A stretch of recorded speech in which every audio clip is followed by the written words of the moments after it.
കഴിഞ്ഞൊരു വീഡിയോയിൽ നമ്മൾ LED ബൾബ് വാങ്ങുമ്പോൾ ശ്രദ്ധിക്കേണ്ട കാര്യമായിരുന്നു പറഞ്ഞിരുന്നത്. അപ്പോൾ ഇന്ന് ഒരു LED ബൾബിൻ്റെ അകത്തെ സർക്യൂട്ടറി എന്താണ്, അതെങ്ങനെയാണ് വർക്ക് ചെയ്യുന്നത്, അതിനെന്തൊക്കെ ഡാമേജ് എങ്ങനെയൊക്കെ സംഭവിക്കുക എന്നുള്ള കാര്യമാണ് പറയുന്നത്. കുറച്ച് ബുദ്ധിമുട്ടാണ്, പ്രത്യേകിച്ച് ഇലക്ട്രോണിക്സ് ആയിട്ട് വലിയ ബന്ധമൊന്നുമില്ലാത്ത ആൾക്കാർക്ക് മനസ്സിലാക്കാനായിട്ട് കുറച്ച് പാടായിരിക്കും. ദയവായിട്ട് ക്ഷമിക്കുക. കുറച്ച് പേര് ഇതിനെപ്പറ്റി ചോദിച്ചുകൊണ്ടാണ് ഇങ്ങനൊരു വീഡിയോ ചെയ്യുന്നത്. അപ്പോൾ നമുക്ക് കാര്യങ്ങളൊക്കെ ഒന്ന് നോക്കാം. ഞാൻ നിഷിൻ, ഇലക്ട്രോസ്കോപ്പിലേക്ക് സ്വാഗതം.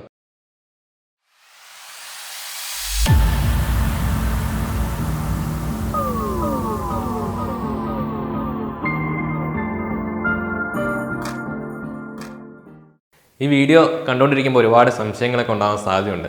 അങ്ങനെയുള്ള സംശയങ്ങളുണ്ടെങ്കിൽ കമൻറ്റായിട്ട് ചോദിച്ചു കഴിഞ്ഞാൽ തീർച്ചയായിട്ടും റിപ്ലൈ ചെയ്യുന്നതാണ്. അല്ലെങ്കിൽ ഡിസ്ക്രിപ്ഷനിൽ നമ്മുടെ വാട്സപ്പ് നമ്പറുണ്ട്, അതിൽ മെസ്സേജ് ചെയ്താലും മതി. പിന്നെയുള്ളൊരു കാര്യം, ഇലക്ട്രോണിക്സിലുള്ള സംശയങ്ങളൊക്കെ ചോദിക്കാനായിട്ട് അല്ലെങ്കിൽ അറിവുകളൊക്കെ ഷെയർ ചെയ്യാനായിട്ടൊരു വാട്സപ്പ് ഗ്രൂപ്പ് തുടങ്ങിയിട്ടുണ്ട്. ജസ്റ്റ് തുടങ്ങിയിട്ടേ ഉള്ളൂ. അതിൻ്റെ ഇൻവിറ്റേഷൻ ലിങ്ക് ഡിസ്ക്രിപ്ഷനിലുണ്ട്. താല്പര്യമുള്ളവർ തീർച്ചയായിട്ടും ജോയിൻ ചെയ്യുക. പിന്നെ ഈ വീഡിയോയ്ക്ക് ഒരു പാർട്ട് കൂടെ കാണും. അവിടെ നമ്മൾ ഒരു LED എങ്ങനെയാണ് റിപ്പയർ ചെയ്യാൻ പറ്റുന്നത്, വളരെ സിമ്പിളായിട്ട് എല്ലാവർക്കും ചെയ്യാൻ പറ്റുന്ന പോലെ ആയിരിക്കും ഉണ്ടാകുക. പിന്നെ നിങ്ങൾ ഇതുവരെ ചാനൽ സബ്സ്ക്രൈബ് ചെയ്തിട്ടില്ലെങ്കിൽ തീർച്ചയായിട്ടും ചെയ്യുക. അപ്പം വീഡിയോ അപ്ലോഡ് ചെയ്യുമ്പോൾ അപ്പോൾ തന്നെ അറിയാനായിട്ട് ബെല്ലൈക്കൺ കൂടി ക്ലിക്ക് ചെയ്തേക്കാം. അപ്പോൾ നമുക്ക് നമ്മുടെ വിഷയത്തിലേക്ക് പോകാം. നമുക്ക് സർക്യൂട്ടിലേക്ക് പോകുന്നതിന് മുമ്പ് കുറച്ച് കാര്യങ്ങൾ നോക്കാം. ഇപ്പോൾ ഒരു LEDക്ക് ഒരുപാട് പാരാമീറ്റേഴ്സ് ഉണ്ട്. പക്ഷേ നമ്മൾ പ്രധാനമായിട്ട് ഫോക്കസ് ചെയ്യാൻ പോകുന്ന രണ്ട് കാര്യങ്ങളിലാണ്.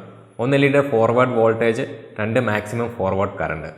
ഫോർവേഡ് വോൾട്ടേജ് എന്ന് പറഞ്ഞു കഴിഞ്ഞാൽ LED ഓൺ ആവാനായിട്ട് ഒരു മിനിമം വോൾട്ടേജ് വേണം. അതിനെയാണ് ഫോർവേഡ് വോൾട്ടേജ് എന്ന് പറയുന്നത്. ഇനി മാക്സിമം ഫോർവേഡ് കറണ്ടിനെ പറ്റി പറയുന്നതിന് മുമ്പ് നമുക്ക് ചെറിയൊരു പരീക്ഷണം ചെയ്ത് നോക്കാം. ഇപ്പോൾ നമ്മളൊരു LED ഒരു ബ്രെഡ് ബോർഡിൽ അറേഞ്ച് ചെയ്ത് വെച്ചിരിക്കുകയാണ്. മാത്രമല്ല അതിലേക്ക് സപ്ലൈയും കൊടുത്തിട്ടുണ്ട്. പിന്നെ അതിന് സീരിയസ് ആയിട്ട് ഒരു പൊട്ടൻഷ്യോമീറ്റർ ഇട്ടിട്ടുണ്ട്. പൊട്ടൻഷ്യോമീറ്റർ എന്ന് പറയുമ്പോൾ അതിനകത്ത് നമുക്ക് റെസിസ്റ്റൻസ് വേരി ചെയ്യാൻ പറ്റും. ഇപ്പോൾ മാക്സിമം റെസിസ്റ്റൻസ് ആണ് കിടക്കുന്നത്. ഇപ്പം നമുക്ക് പതുക്കെ റെസിസ്റ്റൻസ് ഒന്ന് കുറച്ച് നോക്കാം. ഇപ്പോൾ LED കൂടുതൽ ബ്രൈറ്റ് ആയിട്ട് വരുന്നത് നമുക്ക് കാണാം. കാരണം റെസിസ്റ്റൻസ് കൂടുതൽ കിടക്കുമ്പം LEDയുടെ കുറച്ച് കറണ്ടേ ഫ്ലോ ചെയ്യുള്ളൂ. റെസിസ്റ്റൻസ് കുറയുന്നതനുസരിച്ച് കൂടുതൽ കറണ്ട് LEDയുടെ ഫ്ലോ ചെയ്യും. അങ്ങനെയാണ് LED ബ്രൈറ്റ് ആയിട്ട് വരുന്നത്. ഇനി നമുക്ക് കുറച്ചുകൂടി റെസിസ്റ്റൻസ് കുറയ്ക്കാം.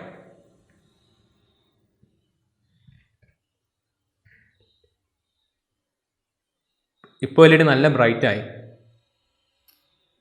ആ LED കത്തിയും പോയി. നമ്മളിപ്പോൾ കണ്ടത് ഒരു LEDക്കുള്ള കറണ്ട് ഒരു വേരിയബിൾ റെസിസ്റ്റർ വെച്ചിട്ട് കൺട്രോൾ ചെയ്തുകൊണ്ടിരുന്നതാണ്. അപ്പോൾ റെസിസ്റ്റൻസ് കുറയ്ക്കുന്നതനുസരിച്ച് ആ LEDക്കുള്ള കറണ്ടും കൂടി വന്നു. അതിനനുസരിച്ച് അത് ബ്രൈറ്റ് ആയിട്ടും വന്നു. പക്ഷേ അവിടെ നമ്മൾ ശ്രദ്ധിച്ച് നോക്കിയിട്ടുണ്ടെങ്കിൽ അറിയാം, ഒരു പോയിന്റ് വരെ അത് പതുക്കെയായിരുന്നു ബ്രൈറ്റ് ആയിട്ട് വന്നിരുന്നത്. ഒരു പോയിന്റ് കഴിഞ്ഞപ്പോൾ അത് പെട്ടെന്ന് ബ്രൈറ്റ് ആയിട്ട് അത് കത്തിപ്പോയി. ഇതിന് കാരണം നമ്മൾ LED എന്ന് പറയുന്ന ഒരു ലീനിയർ ഡിവൈസ് അല്ല. അതായത് നമ്മൾ കൊടുക്കുന്ന വോൾട്ടേജിന് ആനുപാതികമായിട്ടായിരിക്കില്ല അതിനകത്ത് കറണ്ട് കൂടുന്നത്. ഒരു പോയിന്റ് കഴിഞ്ഞാൽ പെട്ടെന്ന് അങ്ങോട്ട് കറണ്ട് കൂടും. അപ്പോൾ അതുകൊണ്ട് തന്നെ ഈ LEDയിലുള്ള കറണ്ട് ലിമിറ്റ് ചെയ്യാനായിട്ട് അല്ലെങ്കിൽ റെഗുലേറ്റ് ചെയ്യാനായിട്ട് ഒരു എക്സ്റ്റേണൽ സർക്യൂട്ട് വേണം. അതിനാണ് LEDയുടെ ഡ്രൈവർ എന്ന് വിളിക്കുന്നത്. ഇപ്പോൾ കോൺസ്റ്റൻറ്റ് വോൾട്ടേജ് ഡ്രൈവ് അല്ലെങ്കിൽ കോൺസ്റ്റൻറ്റ് കറണ്ട് ഡ്രൈവ് എന്നൊക്കെ പറഞ്ഞ് രണ്ട് രീതിയിൽ ഈ ഡ്രൈവർ ഉണ്ട്. പക്ഷേ കോൺസ്റ്റൻറ്റ് വോൾട്ടേജ് ഡ്രൈവ് നമുക്ക് കുറച്ച് കഴിയുമ്പോൾ നോക്കാം. നമ്മുടെ വീട്ടിലെ LEDയിലേക്ക് ഉപയോഗിക്കുന്നത് കോൺസ്റ്റൻറ്റ് കറണ്ട് ഡ്രൈവ് ആണ്. ഇത് പല LEDയിലും പല രീതിയിലാണ് ഉപയോഗിക്കുന്നത്. നമുക്ക് രണ്ട് മൂന്നെണ്ണം ഒന്ന് നോക്കാം. ഇപ്പോൾ നമ്മുടെ കയ്യിൽ രണ്ട് മൂന്ന് LED ബൾബ് ഉണ്ട്. രണ്ടെണ്ണം അത്യാവശ്യം കൊള്ളാവുന്ന കമ്പനിയാണ്, ഒരെണ്ണം ലോക്കലായിട്ടുള്ളൊരു കമ്പനിയുടെയാണ്. അത് കൂടാതെ നമ്മുടെ കയ്യിൽ LED കേടായി കഴിഞ്ഞാൽ മാറ്റി വെക്കാനുള്ളൊരു റീപ്ലേസ്മെൻറ്റ് ബോർഡും ഉണ്ട്. ഇതെല്ലാം ഓൾറെഡി തുറന്നു വെച്ചിരിക്കുകയാണ്. LED തുറക്കുമ്പോൾ ശ്രദ്ധിക്കേണ്ട കാര്യങ്ങൾ എന്തൊക്കെയാണെന്നുള്ളത് നമ്മൾ LED റിപ്പയർ ചെയ്യുന്നതിനെ പറ്റി പറയുന്ന പാർട്ടിൽ, അതായത് അടുത്ത പാർട്ടിൽ നോക്കാം. ഇപ്പോൾ നമുക്ക് ആദ്യം ഈ ലോക്കൽ LEDയുടെ ബോർഡ് ഒന്നെടുത്ത് പരിശോധിക്കാം. അപ്പോൾ നമ്മൾ ആ ക്വാളിറ്റി കുറഞ്ഞ LED എടുത്ത് തുറന്നു വെച്ചിരിക്കുകയാണ്. ഇതിലേക്ക് നോക്കുമ്പോൾ ആദ്യം മനസ്സിലാവുന്ന കാര്യം, ഇതിനകത്തൊരു ഹീറ്റ് സിങ്ക് ഇല്ല. ഹീറ്റ് സിങ്ക് എന്ന് പറഞ്ഞാൽ LEDയിൽ ഉണ്ടാകുന്ന ചൂട് ഫലപ്രദമായിട്ട് പുറത്തേക്ക് കളയാൻ വേണ്ടിയിട്ടുള്ളതാണ്. ഇപ്പോൾ ഈ LED ബൾബ് നോക്കി കഴിഞ്ഞിട്ടുണ്ടെങ്കിൽ ഇവിടെ ഒരു ഹീറ്റ് സിങ്ക് നമുക്ക് കാണാം. അപ്പോൾ അതിലൂടെ ആയിരിക്കും ചൂട് പുറത്തേക്ക് പോകുന്നത്. LEDയിലുള്ള ചൂട് അത് എടുത്ത് പുറത്തേക്ക് കളയുന്നത്. ഇവിടെ മാത്രമല്ല, ഈ സൈഡിലൊക്കെ ഹീറ്റ് സിങ്ക് ഉണ്ടാകും. അതിവിടെ ഇല്ല. പിന്നീടൊരു കാര്യം, ഈ ബോർഡിൻ്റെ പുറകുവശത്ത് നോക്കി കഴിഞ്ഞാൽ രണ്ട് കപ്പാസിറ്ററുകൾ മാത്രമേ ഇവിടെ ഉള്ളൂ. മാത്രമല്ല ബോർഡിൻ്റെ മുമ്പിൽ വളരെ കുറച്ച് കമ്പൗണ്ട്സേ ഇവിടെയുള്ളൂ. നമുക്ക് ഈ കമ്പൗണ്ട്സൊക്കെ എങ്ങനെ വർക്ക് ചെയ്യുന്നുള്ള കാര്യം നോക്കാം. ഇനി ഈ വന്നിരിക്കുന്ന രണ്ട് ചോപ്പ് വയറാണ് നമ്മളുടെ AC പവർ സപ്ലൈ. നമ്മൾ ഈ ബോർഡിൻ്റെ പുറകുവശത്ത് നോക്കുമ്പോൾ ആദ്യം കാണുന്നത് ഈ വലിയ കപ്പാസിറ്ററാണ്.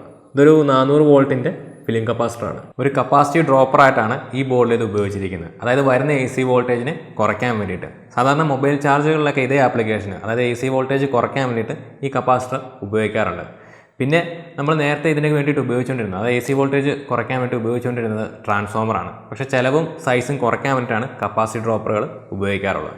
പിന്നെ ഈ കപ്പാസിറ്റർ അക്രോസ് എപ്പോഴും ഒരു ബ്ലീഡ് റെസിസ്റ്റർ ഉണ്ടാകും. അതായത് ഈ ബൾബ് ഓഫ് ആക്കി കഴിഞ്ഞാലും ചിലപ്പോൾ ഈ കപ്പാസിറ്ററിൽ അല്ലെങ്കിൽ ഈ കപ്പാസിറ്ററിൽ ചാർജ് ഉണ്ടാകും. അപ്പോൾ നമ്മൾ ഈ ബോർഡുമായിട്ട് ഏതെങ്കിലും കാരണവശാൽ കോൺടാക്റ്റിൽ വന്നാലും നമുക്ക് അടി കിട്ടും. അത് ഒഴിവാക്കാനായിട്ട് ആ ചാർജ് ഡിസ്ചാർജ് ചെയ്ത് കളയാൻ വേണ്ടിയിട്ടാണ് ബ്ലീഡ് റെസിസ്റ്റർ ഉപയോഗിക്കുന്നത്. നമ്മൾ ഈ ബോർഡിൻ്റെ ഇപ്പുറത്തെ വശത്ത് നോക്കിയാൽ ഈ കാണുന്നതാണ് നമ്മൾ പറഞ്ഞ ബ്ലീഡ് റെസിസ്റ്റർ. സാധാരണ വാല്യൂ ഹൈ ആയിരിക്കും.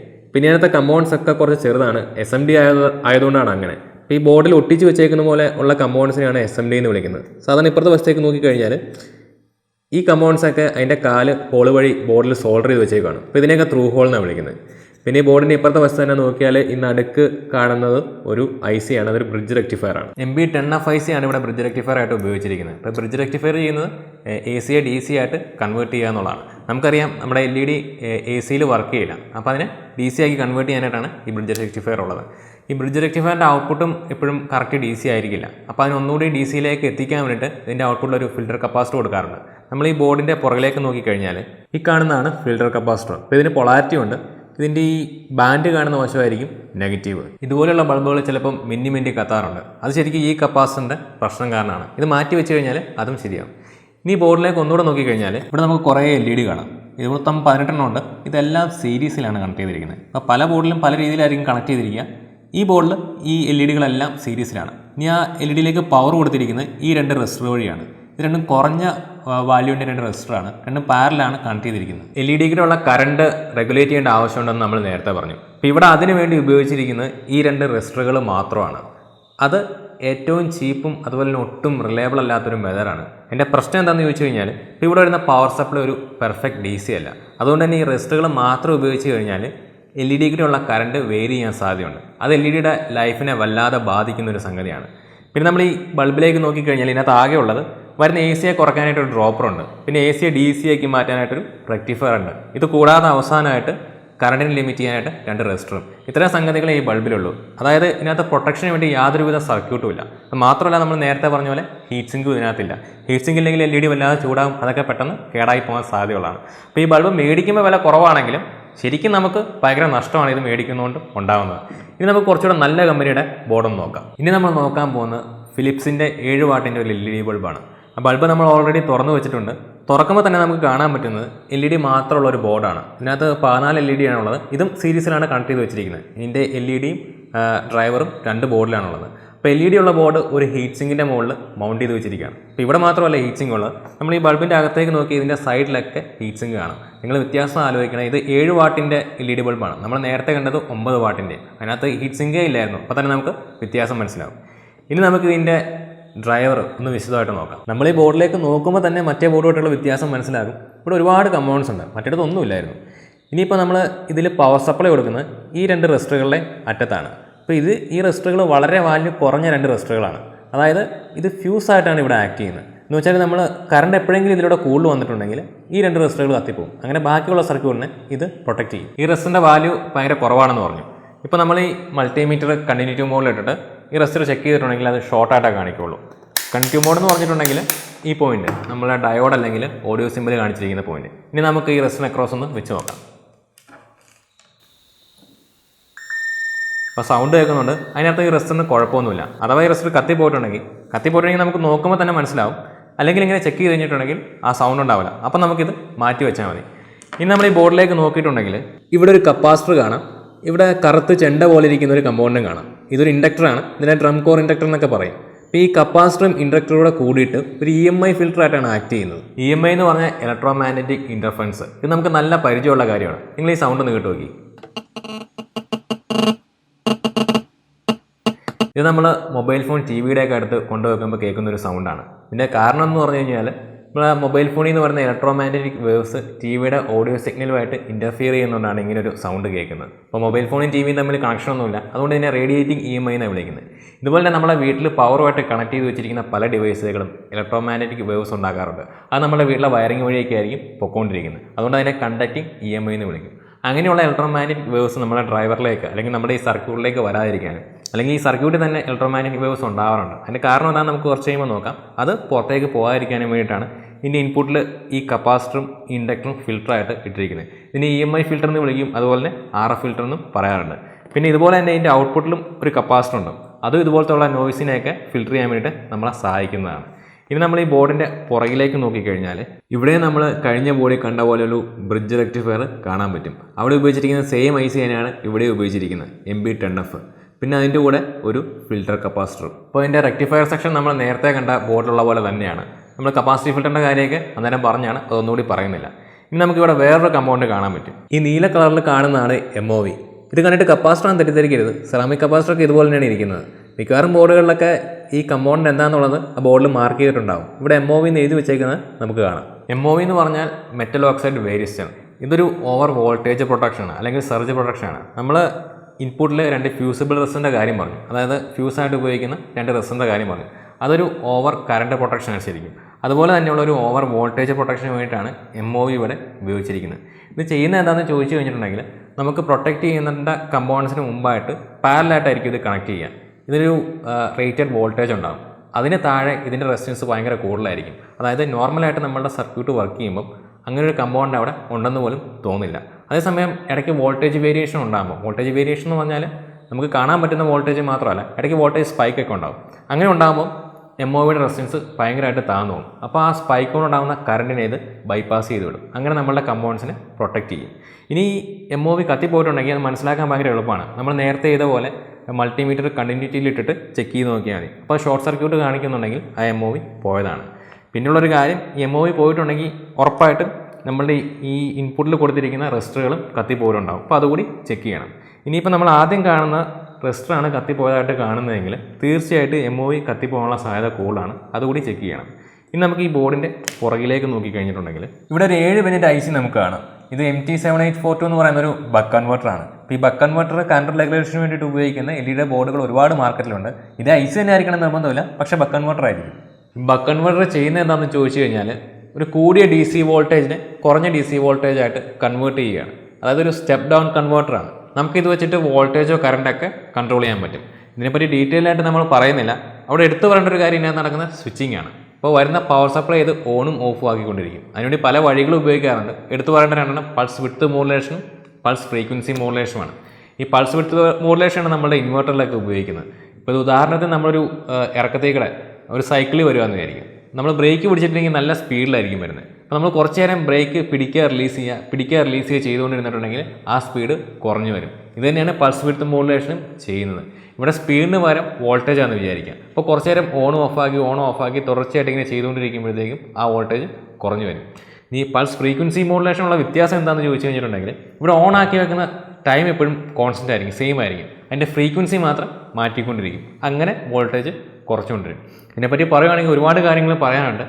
നിങ്ങൾക്ക് ആർക്കെങ്കിലും കൂടുതൽ അറിയണം താല്പര്യം ഉണ്ടെങ്കിൽ താഴെ കമൻറ്റ് ചെയ്താൽ തീർച്ചയായിട്ടും സെപ്പറേറ്റ് ഒരു വീഡിയോ ഇതിനെപ്പറ്റി ചെയ്യുന്നതായിരിക്കും. ഇനി നമ്മൾ ഈ ICയിലേക്ക് നോക്കിയിട്ടുണ്ടെങ്കിൽ ഇവിടെ വേറെയും കുറച്ച് കമ്പോണൻസ് കാണാം. കാരണം ഈ IC ബക്ക് കൺവെർട്ടറായിട്ട് ഓപ്പറേറ്റ് ചെയ്യണമെങ്കിൽ കുറേ ഫീഡ്ബാക്കിൻ്റെ ആവശ്യമുണ്ട്. നമ്മളുടെ LEDക്കുള്ള കറണ്ട് കൂടിയോ കുറഞ്ഞോ എന്നൊക്കെ അറിയേണ്ട ആവശ്യമുണ്ട്. അതിനൊക്കെയുള്ള കറണ്ട് സെൻസിങ് റെസിസ്റ്റേഴ്സും കമ്പോണൻസും ഒക്കെയാണ് ഈ ഇരിക്കുന്നത്. പിന്നെ ഈ ഒരു ബക്ക് കൺവെർട്ടറിൻ്റെ മെയിൻ കമ്പോണൻ്റാണ് ഒരു ഇൻഡക്ടർ എന്ന് പറയുന്നത്. അതാണ് ഈ ചുറ്റി വെച്ചിരിക്കുന്നത്. ഇവിടെ സ്വിച്ചിങ്ങിന് വേണ്ടി ഉപയോഗിക്കുന്നത് പൾസ് ഫ്രീക്വൻസി മോഡുലേഷനാണ്. കാരണം LED പോലെയുള്ള ലോ പവർ ആപ്ലിക്കേഷൻ ഏറ്റവും എഫിഷ്യൻ്റ് ആയിട്ടുള്ളത് പൾസ് ഫ്രീക്വൻസി മോഡുലേഷനാണ്. ഇതിൻ്റെ കൂടെ പറയേണ്ട ഒരു കാര്യമുണ്ട്. നമ്മൾ നേരത്തെ LED ബോർഡിൽ നിന്നുണ്ടാകുന്ന ഇലക്ട്രോമാഗ്നറ്റിക് ഇൻ്റർഫറൻസിനെ പറ്റി പറഞ്ഞു. ഇവിടെ ആ ഇൻ്റർഫറൻസ് ഉണ്ടാകാൻ കാരണം ഇത് ഹൈ ഫ്രീക്വൻസിയിൽ സ്വിച്ച് ചെയ്യുന്നതുകൊണ്ടാണ്. അപ്പോൾ ഹൈ ഫ്രീക്വൻസി സ്വിച്ച് ചെയ്യുന്ന ഏത് ഡിവൈസിലും ഇതേ ഇൻ്റർഫറൻസ് ഉണ്ടാകും. പിന്നെ നമ്മൾ തൊട്ട് മുമ്പ് കണ്ട ബോർഡിൽ ആ ഇൻ്റർഫറൻസ് ഇല്ല, കാരണം അവിടെ സ്വിച്ചിങ് നടക്കുന്നില്ല. പക്ഷേ അതിനേക്കാളും ഒരുപാട് എഫിഷ്യൻ്റാണ് ഈ ബോർഡ്. മാത്രമല്ല ഇതിനകത്ത് പ്രൊട്ടക്ഷന് വേണ്ടി ഒരുപാട് കാര്യങ്ങളും ചെയ്തിട്ടുണ്ട്. പിന്നെ ഇതിൻ്റെ ഔട്ട്പുട്ടിൽ നിന്നായിരിക്കും നമ്മളുടെ LEDയിലേക്ക് കണക്ഷൻ കൊടുക്കുന്നത്. അപ്പോൾ ഇത്രയാണ് ഈ ഡ്രൈവറിനെ പറ്റിയുള്ള ഡീറ്റെയിൽസ്. ഇനി നമ്മളുടെ കയ്യിൽ ഹാവൽസിൻ്റെ ഒരു ഡ്രൈവറും കൂടി ഉണ്ട്, അതുകൂടി നമുക്കൊന്ന് നോക്കാം. നമ്മൾ ഹാവൽസിൻ്റെ LED ബൾബ് തുറന്ന അതിൻ്റെ ഡ്രൈവറും ആ LEDയുടെ ബോർഡും എടുത്ത് പുറത്ത് വെച്ചിട്ടുണ്ട്. ഇവിടെയും ഹീറ്റ് സിങ്ക് ഒക്കെ ഉണ്ട്. മാത്രമല്ല LED എല്ലാം സീരീസിൽ തന്നെയാണ് കണക്ട് ചെയ്ത് വെച്ചിരിക്കുന്നത്. ഇവിടെ ഡ്രൈവറും LED ബോർഡും നമ്മൾ തൊട്ട് മുമ്പ് ഫിലിപ്സിൽ കണ്ട പോലെ സെപ്പറേറ്റ് ആയിട്ട് തന്നെയാണ് വെച്ചിരിക്കുന്നത്. നമുക്ക് ഈ ഹാവൽസിൻ്റെ ഡ്രൈവർ ബോർഡും തൊട്ട് മുമ്പ് കണ്ട ഫിലിപ്സിൻ്റെ ഡ്രൈവർ ബോർഡും തമ്മിലൊന്ന് കമ്പയർ ചെയ്യാം. നമ്മൾ ഈ 2 ബോർഡും കൂടെ കമ്പയർ ചെയ്ത് കഴിഞ്ഞാൽ ഈ ഫിലിപ്സിനുണ്ടായിരുന്ന ഫ്യൂസിബിൾ റെസിസ്റ്റർ പോലെ, അതായത് ഓവർ കറണ്ട് പ്രൊട്ടക്ഷൻ പോലെ ഹാവൽസിൻ്റെ ബോർഡിലും കാണാൻ പറ്റും. പിന്നെ ഇവിടെ ഉള്ളൊരു വ്യത്യാസം, ഇവിടെ ഇൻപുട്ട് സ്റ്റേജിലാണ് ഓവർ വോൾട്ടേജ് പ്രൊട്ടക്ഷൻ, അതായത് MOV ഉപയോഗിച്ചുള്ള ഓവർ വോൾട്ടേജ് പ്രൊട്ടക്ഷൻ കൊടുത്തിരിക്കുന്നത്. പക്ഷേ ഇവിടെ കൊടുത്തിരിക്കുന്നത് റെക്ടിഫയറിൻ്റെ ഔട്ട്പുട്ടിലാണ്. കൂടുതൽ നല്ലത് ഇത് തന്നെയാണ്. പിന്നെ ഇവിടെ ഇൻപുട്ട് സ്റ്റേജിൽ തന്നെയാണ് EMI ഫിൽറ്റർ ഉള്ളത്. പക്ഷേ ഇവിടെ റെക്ടിഫയറിൻ്റെ ഔട്ട്പുട്ടിലാണ് EMI ഫിൽറ്റർ വന്നിരിക്കുന്നത്. അതുകൊണ്ട് തന്നെ ഇവിടെ ഫിൽറ്റർ കപ്പാസിറ്റർ ഇല്ല. ഇവിടെ നമുക്ക് ഫിൽറ്റർ കപ്പാസിറ്റർ കാണാൻ പറ്റും. പിന്നെ ഈ ഇടയ്ക്ക് കാണുന്ന കപ്പാസിറ്റർ നമ്മളുടെ ബക്ക് കൺവെർട്ടർ ICക്ക് വേണ്ടിയിട്ടുള്ളതാണ്. പിന്നെ ഇതുപോലെ തന്നെ ഔട്ട്പുട്ടിൽ ഇവിടെ കപ്പാസിറ്റർ ഉണ്ട്, അതുപോലെ തന്നെ ഇവിടെയുണ്ട്. പിന്നെ നമ്മുടെ ബക്ക് കൺവെർട്ടർ ICയുടെ ഇൻഡക്ടറും നമുക്ക് 2 സ്ഥലത്തും കാണാൻ പറ്റും. ഇനി നമുക്ക് ഇതിൻ്റെ പുറകുവശം നോക്കാം. അപ്പോൾ നോക്കിയാൽ കാണാം രണ്ടിടത്തും ബക്ക് കൺവെർട്ടർ IC ഉണ്ട്. പക്ഷേ രണ്ടും ഉപയോഗിച്ചിരിക്കുന്നത് ഡിഫറെൻറ്റ് ICകളാണ്. നമ്മുടെ ഫിലിപ്സിനകത്ത് ഉപയോഗിച്ചിരിക്കുന്നത് MT7842 ആണ്. പക്ഷേ ഹാവൽസിൽ ഉപയോഗിച്ചിരിക്കുന്നത് HW9315 ആണ്. ഇവിടെ കൂടുതൽ ബെറ്റർ ഐ സി ഉപയോഗിച്ചിരിക്കുന്നത് ഹാവൽസ് ആണ്. ആ വ്യത്യാസം നമുക്ക് ബ്രിഡ്ജ് റെക്ടിഫയറിൻ്റെ കാര്യത്തിലും കാണാൻ പറ്റും. രണ്ടിടത്തും ഡിഫറൻറ്റ് ഐ സികളാണ് ഉപയോഗിച്ചിരിക്കുന്നത്. അതിൽ ബെറ്റർ ആയിട്ട് ഉപയോഗിച്ചിരിക്കുന്നത് ഹാവൽസിൻ്റെ അകത്ത് തന്നെയാണ്. പിന്നെ ഡയോഡ്സ് ഒക്കെ ഉണ്ട്. ഡയോഡ്സ് ഇട്ടിരിക്കുന്നത് നമ്മുടെ സ്വിച്ചിങ് വരുമ്പോഴത്തേക്കുള്ള സ്പൈക്കിനെ സപ്രസ് ചെയ്യാൻ വേണ്ടിയിട്ടുള്ളതാണ്. ബാക്കി റെസിസ്റ്ററുകളുണ്ട് കറണ്ട് സെൻസിങ്ങിന് വേണ്ടിയിട്ടുള്ളത്. അതൊക്കെ രണ്ടിടത്തുമുണ്ട്. ഈ രണ്ട് ഡ്രൈവറുകളും ഏകദേശം ഒരുപോലെയാണ്. ഇതിനകത്ത് ഉപയോഗിച്ചിരിക്കുന്ന കമ്പോണൻസുകളുടെ ബ്രാൻഡിലൊക്കെ ചെറിയ വ്യത്യാസമുണ്ട്.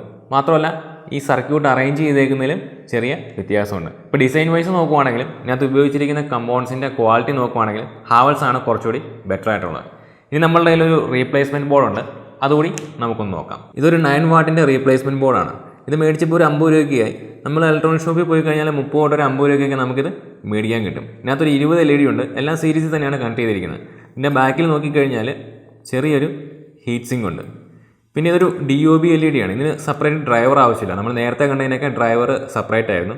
ഈ DOB എന്ന് പറഞ്ഞാൽ ഡ്രൈവർ ഓൺ ബോർഡ്. ഇതിനകത്ത് തന്നെ ഡ്രൈവർ ഉണ്ട്. നമുക്ക് ഡയറക്റ്റ് AC ആയിട്ട് കണക്ട് ചെയ്ത് വെക്കാം. പിന്നെ ഇതിനകത്ത് നോക്കിക്കഴിഞ്ഞാൽ ബാക്കിയുള്ള ഡ്രൈവറിലെല്ലാം കണ്ട പോലെ തന്നെ ഒരു റെക്ടിഫയർ IC ഉണ്ട്. പിന്നെ ഇതിൻ്റെ മെയിൻ IC എന്ന് പറയുന്നത് ഈ കാണുന്നതാണ്. പക്ഷേ ഇത് ബക്ക് കൺവേർട്ടർ അല്ല. ഇവിടെ നടക്കുന്നത് ലീനിയർ കറണ്ട് റെഗുലേഷനാണ്. അതുകൊണ്ട് തന്നെ ഇവിടെ സ്വിച്ചിങ്ങോ കാര്യങ്ങളോ ഒന്നുമില്ല, കമ്പോണൻസും കുറവാണ്. നേരത്തെ പറഞ്ഞ EMIയുടെ പ്രശ്നം ഇവിടെ ഉണ്ടാകുന്നില്ല. പിന്നെ ഈ ബോർഡിന് തീരെ വിലക്കുറവാണ്, റീപ്ലേസ് ചെയ്യാനും എളുപ്പമാണ്. ഇതെങ്ങനെ റീപ്ലേസ് ചെയ്യുന്നുള്ള കാര്യങ്ങളൊക്കെ നമുക്ക് അടുത്തൊരു വീഡിയോയിൽ നോക്കാം. പിന്നെ ഇവിടെ എടുത്തു പറയേണ്ട ഒരു കാര്യം, ബാക്കിയുള്ള ഡ്രൈവറിൻ്റെയൊക്കെ സർക്യൂട്ട് നമുക്ക് കംപ്ലീറ്റ് ആയിട്ട് വരച്ചെടുക്കാൻ പറ്റിയിരുന്നു. ഇതിൻ്റെ വരച്ചെടുക്കാൻ പറ്റില്ല, കാരണം ഈ IC ഏതാണെന്ന് ഇവിടെ നിന്ന് വായിച്ചെടുക്കാൻ പറ്റുന്നില്ലായിരുന്നു. പിന്നെ ഈ കണക്ഷൻസ് ഒക്കെ വെച്ചിട്ടാണ് ഇവിടെ ലീനിയർ കറണ്ട് റെഗുലേറ്റർ ആണെന്ന് പറഞ്ഞത്. പിന്നുള്ളൊരു കാര്യം, നമ്മൾ തുടക്കത്തിൽ ഒരു ഡ്രൈവറിൻ്റെ കാര്യം പറയാതെ മാറ്റി വെച്ചിരുന്നു. Constant voltage driver. സാധാരണ LED സ്ട്രിപ്പിലൊക്കെ ഉപയോഗിക്കുന്നത് കോൺസ്റ്റൻറ്റ് വോൾട്ടേജ് ഡ്രൈവറാണ്. അതിനൊരു കോൺസ്റ്റൻറ്റ് വോൾട്ടേജ് ഔട്ട്പുട്ട് കാണും, മാത്രമല്ല ഒരു മാക്സിമം ഔട്ട്പുട്ട് കറണ്ടും കാണും. അതിൻ്റെ താഴെ വരുന്ന രീതിയിൽ എത്ര LED വേണമെങ്കിലും നമുക്ക് അതിനകത്ത് കണക്ട് ചെയ്യാനും പറ്റും. പിന്നെ നമുക്ക് അടുത്തൊരു വീഡിയോയിൽ ഒരു LED സിമ്പിളായിട്ട് എങ്ങനെയാണ് റിപ്പയർ ചെയ്യുന്നുള്ള കാര്യങ്ങളൊക്കെ നോക്കാം. അപ്പോൾ ചാനൽ ഇതുവരെ സബ്സ്ക്രൈബ് ചെയ്തിട്ടില്ലെങ്കിൽ സബ്സ്ക്രൈബ് ചെയ്യാൻ മറക്കരുത്. കൂടാതെ നോട്ടിഫിക്കേഷനായിട്ട് ബെല്ലൈക്കണും ക്ലിക്ക് ചെയ്യാം.